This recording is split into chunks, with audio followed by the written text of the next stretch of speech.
고요한 산자락 사이, 시간 속에 있던 한국의 한 마을에서 현실의 장막이 찢겼다. 그것은 스승에게서도 절에서조차도 온 것이 아니었다. 11살의 조용하고 눈에 띄지 않던 한 소녀에게서 왔다. 그날까지 그녀는 일상의 틀 속에 숨겨진 평범한 어린이였다. 하지만 그 밤, 그녀는 침묵을 깨뜨렸다. 하늘이 피를 토했어요. 그리고 까마귀들이 웃고 있었어요. 아무도 듣고 싶어 하지 않았다. 그러나 이제는 누군가가 조용히 두려움을 느끼고 있다. 그녀의 말은 꿈도 아니었고 열병도 아니었다. 보통의 눈으로는 볼 수 없는 것을 보는 깊은 그 무엇이었다.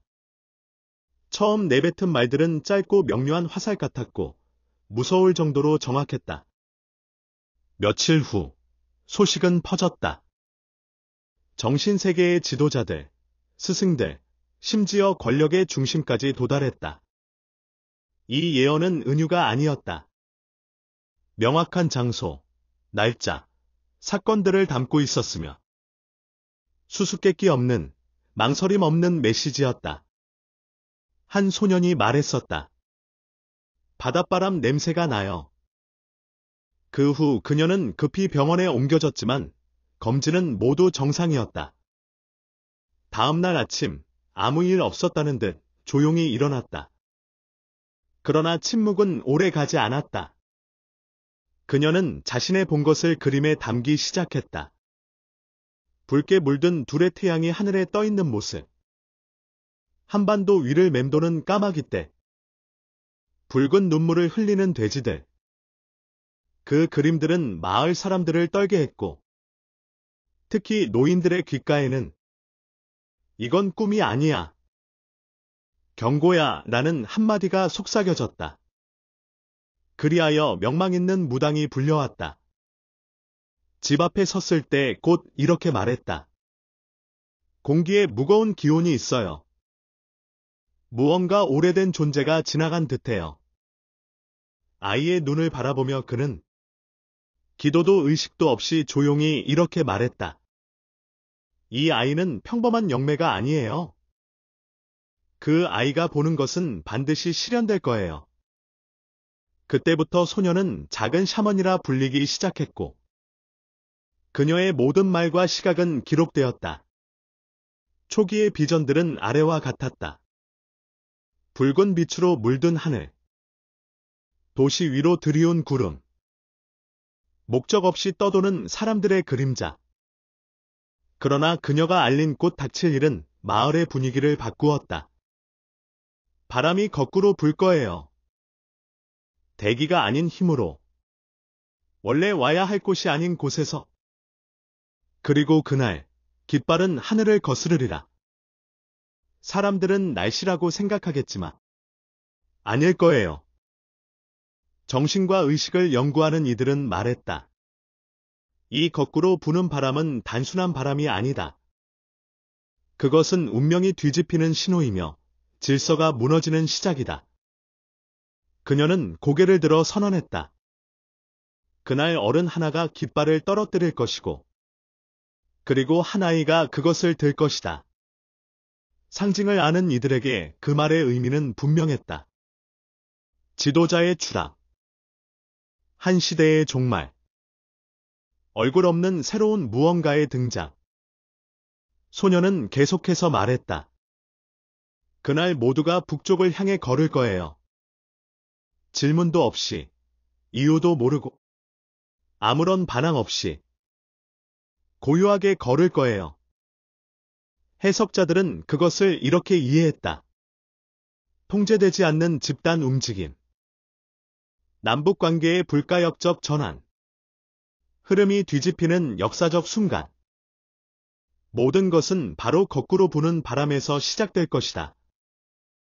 소녀는 말하기를. 멈춤이 있을 거예요. 통신탑은 흔들릴 것이고, 전화기는 정지할 것이며, 시간도 멈춘 것처럼 느껴질 거예요. 그때 유일하게 움직일 것은 거울뿐이에요. 마을은 공포에 휩싸였다. 그것은 디지털 시스템의 붕괴, 전력의 단절, 완전한 고립을 의미했기에 하지만 사람들을 가장 강하게 흔든 것은 서울을 배경으로 한 그 환상이었다. 하늘 위를 3번 돌며 3번 울부짖는 검은 새. 그 순간 서울의 문들은 닫혔고 지하철은 멈췄으며 거리와 병원조차 정지되었다. 사람들은 움직이지 않았다. 그리고 놀랍게도 아무도 두려워하지 않았다. 그저 멈춰버렸을 뿐. 한국 전통에서 정체불명의 새의 울음은 깊은 변화를 상징하며 3번 울 때이는 마지막 경고가 된다. 셋은 끝의 숫자다. 단절, 폐쇄, 마무리. 소녀는 이렇게 말했다.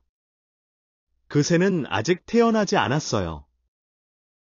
2마리는 지나갔고 3번째만이 남았어요. 이 말은 아직 끝나지 않았다는 신호였다. 그리고 중요한 것은 아직 오지 않았다는 것. 이 이야기는 단순한 전설이 아니다. 메시지이자 암호이며 경고다. 당신이 이 글을 읽고 있다면 이미 거대한 흐름의 일부가 되었다는 걸 안다. 조용히 형성되지만 곧 외면할 수 없게 될 무언가. 더 이상 비유가 아니다. 우리는 정치, 영적 흐름, 사회적 재난, 집단적 침묵, 그리고 운명에 관해 말하고 있다. 이 단어들이 당신 안에서 울림을 만들었다면 댓글로 당신의 시각을 나누어라. 당신의 인식이 그 암호의 일부가 될 수도 있다. 소녀의 비전은 계속되었다. 그녀는 매일 일어나지 않은 일들의 기억을 적어 내려갔다. 두려움에 떨던 그녀의 어머니는 읊조렸다. 말들은 마치 다른 시간대에서 온 것 같았어요. 서울이 닫혔다.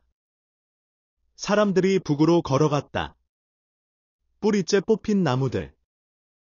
이제 창문들은 내부를 향해 있다. 소녀는 반복해 말했다. 바람은 예전과 달라졌다.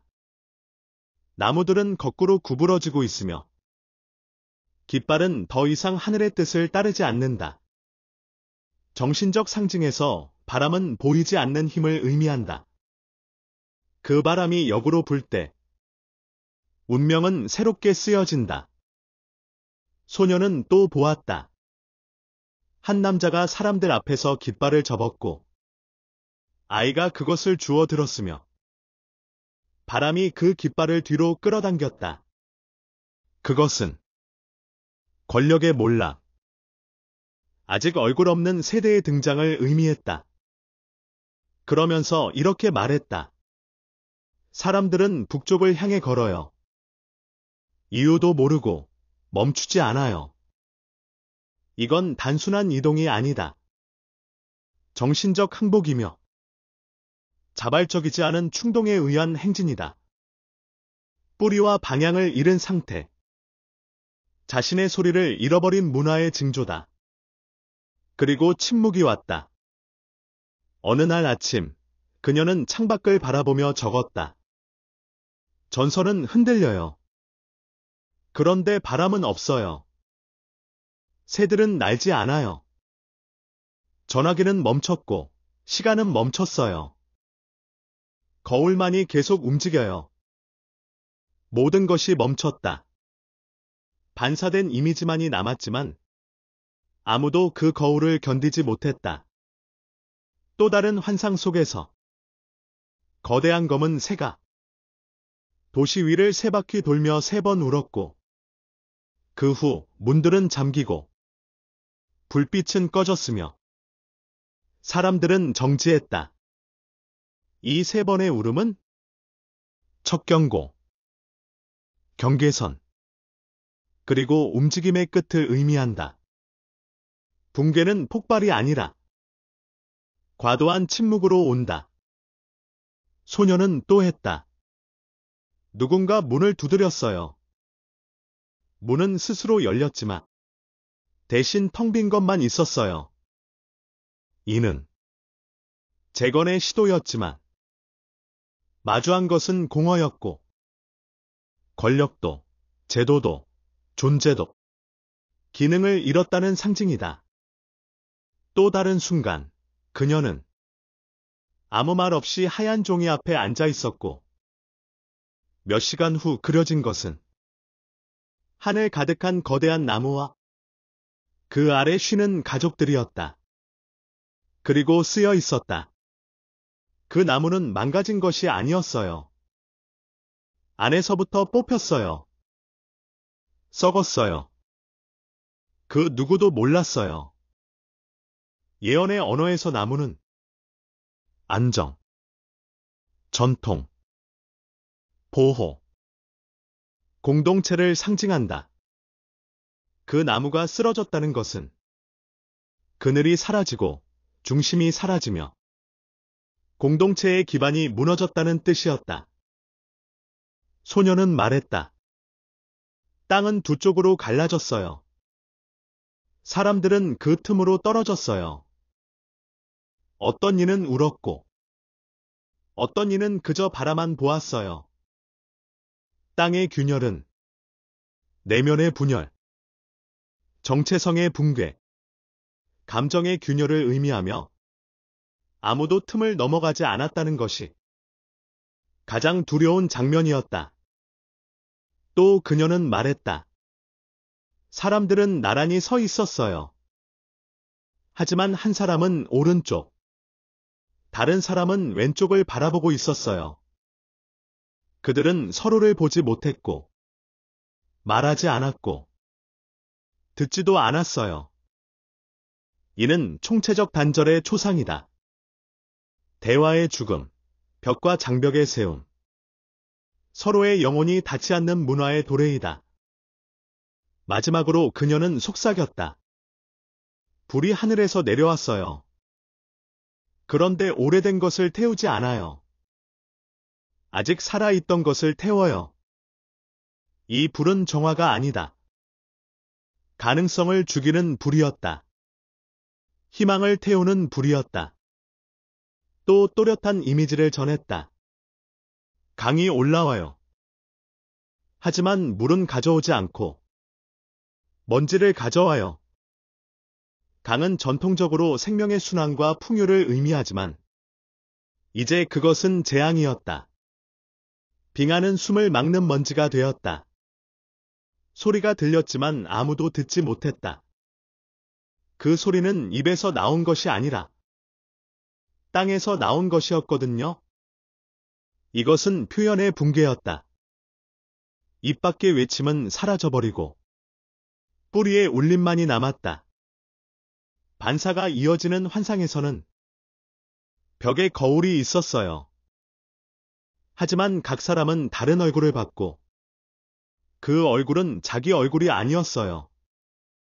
자아의 상실, 정체성의 조각화, 우리가 붕괴된 상태가 표현됐다. 소녀는 눈물을 흘리며 적었다. 어머니들은 아이들을 숨겼어요. 그리고 아이들은 어머니의 이름을 잊었어요. 가장 신성한 연대가 끊겼다. 세대 간의 단절, 기억의 상실, 돌봄과 뿌리의 상실이다. 그녀는 또 소리에 대해 말했다. 북소리가 들렸어요. 일정한 리듬이었지만 누가 쳤는지는 알 수 없었어요. 보이지 않는 인도자가 만드는 리듬. 아무도 왜 가는지 묻지 않았고 단지 그 리듬을 쫓았다. 가장 어두운 환상. 문 없는 집. 창문은 안을 향하고 있어요. 그리고 그 안에는 아무도 없었어요. 구조는 붕괴했고 남은 것은 공허였다. 내면은 비어 있었다. 영적 공허가 상징되었다. 그러나 그녀는 말했다. 아직 마지막 문을 보지 못했어요. 그 문이 열리면 시간은 바뀔 거예요. 이 문장은 완전한 전환의 예고였다. 하지만 그것은 모든 시도가 실패한 이후에만 온다는 사실도 암시했다. 이후 계시들은 더욱 날카로워졌다. 은유 대신 현실이 되었고, 회색 대신 찬란한 대비로 나타났다. 벽들이 숨을 쉬어요. 하지만 지켜주지 못해요.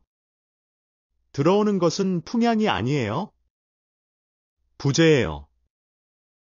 부재는 조용한 존재감이며 집 안으로부터 시작된 붕괴다. 지붕은 있지만 천장이 없는 집. 비는 들어오지만 아무도 일어나지 않는다. 냄비는 뜨겁지만 안에는 아무것도 없어요. 김만 있고 배고픔만 있어요. 이것은 본질적 위기이다. 존엄성의 상실. 너무 오래 가려져 온 굶주림. 또 다른 비전. 온 들판이 사람들로 덮여 있었어요. 누워 있었지만 눈은 뜨고 있었어요. 말하지 않고 움직이지 않았어요. 희망의 소진이다. 존재하지만 생기가 없는 상태. 그들은 하늘을 바라보고 있었어요. 그런데 하늘은 뒤집혀 있었고, 태양이 있어야 할 곳에 거울이 있었어요. 영적 질서가 붕괴되었다. 하늘은 이제 더 이상 안내자가 아니었다. 우리 자신을 반사하는 파편만을 보여주는 거울이었다. 소녀는 단어를 반복했다. 분열, 분리. 공책에는 분할된 지도 같은 그림이 있었다. 경계는 없이 균열만 있었고, 나라는 무기로 갈라지지 않아요. 말로 갈라져요. 라는 문장이 적혀 있었다. 이 예언은 말한다. 붕괴는 외부가 아닌 담론에서 온다. 전쟁이 아니라 침묵과 말의 결핍으로 나라가 찢어진다. 그녀는 덧붙였다. 같은 민족인데 다른 언어를 말해요. 그리고 모두 자신이 옳다고 믿어요. 결국 우리는 소리를 지르고 서로를 비난하며 아무도 듣지 않는다. 그래서 나라가 갈라진다. 그리고 다음 환상은 이랬다. 길은 길었어요. 끝이 없었어요. 중간에 보이지 않는 구멍이 있었어요. 사람들은 그 안으로 떨어졌어요. 뒤따르는 사람들은 계속 걸었어요. 이것은 반복되는 오류. 무시되는 경고. 반복되는 무지의 상징이다. 마지막 장면. 지도자들은 자리를 바꿨지만 책상은 그대로였고 천장은 무너졌어요. 이는 허울뿐인 개혁에 대한 직설적 비판이다. 이름만 바뀔 뿐 시스템은 그대로다. 그리고 시스템과 함께 권력자조차 붕괴된다. 그녀는 또 보았다. 아이들이 흰 분필로 땅에 글을 쓰고 있었지만 바람이 지워버렸다. 그러자 아이들은 다시 쓰기 시작했다. 울지 않고. 이것은 순수한 저항이다. 체제 저편에서도 꺼지지 않는 새로운 세대의 감각이다. 또 말하기를. 절들은 가득 찼지만 제단은 텅 비어 있었어요. 종교는 존재하지만 진정한 믿음은 떠났다. 의식은 남았지만 존재는 사라졌다. 신은 쫓겨난 것이 아니다. 단지 떠난 것이다. 마지막 환상. 바다가 올라왔어요. 하지만 마르는 것을 가져왔어요. 파도는 몰려왔지만 먼지만 남겼어요. 바다는 깨달음과 계시의 상징이었다. 하지만 이제는 메말라 버렸다. 그 후 사흘간 소녀는 아무 말도 하지 않았고 넷째 날 적었다. 도움 외치는 자들은 들리지 않았다. 하지만 침묵하는 자들은 따랐다. 외침은 무시당하고 침묵이 기준이 된다. 마지막으로 그녀는 눈을 감고 말했다. 나라가 둘로 나뉠 거예요. 하지만 서로의 이름조차 모를 거예요. 이는 지리적 분열이 아니다. 영혼의 분열이다. 같은 땅 위에 있지만 서로 다른 신념과 기억에 갇힌 두 공동체가 존재하는 현실이다. 그리고 마지막으로 붉은 잉크로 기록되었다. 아직 끝이 아니에요. 하지만 이제 어떤 사람도 경고를 듣지 않았다고는 말할 수 없어요. 이 말들이 당신 안에서 울림을 만들었다면? 공유하라. 댓글하라. 당신의 시각을 나누라. 비유의 시대는 끝났다.